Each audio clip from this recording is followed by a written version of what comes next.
بسم الله الرحمن الرحيم. والفجر وليال عشر والشفع والوتر والليل إذا يسر هل في ذلك قسم لذي حجر ألم تر كيف فعل ربك بعاد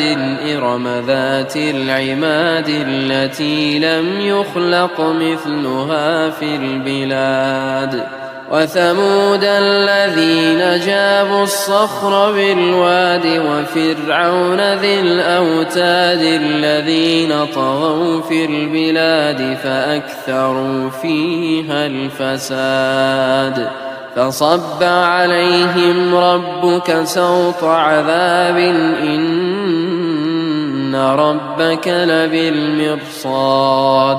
فأما الإنسان إذا ما ابتلاه ربه فأكرمه ونعمه فيقول ربي أكرمن وأما إذا ما ابتلاه فقدر عليه رزقه فيقول ربي أهانن كلا بل لا تكرمون اليتيم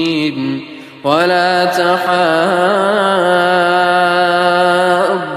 على طعام المسكين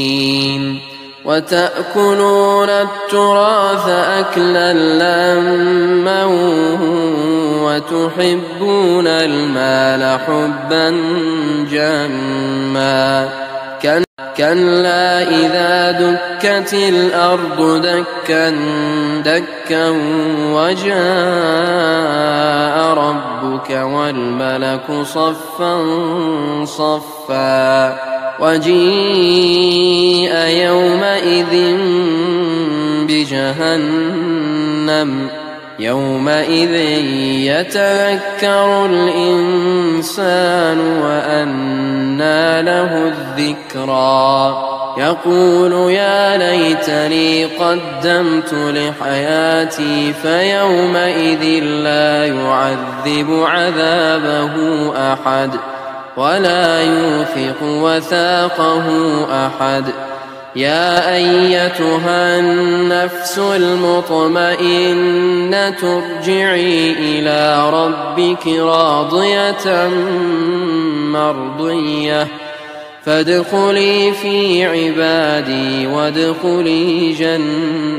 جنتي.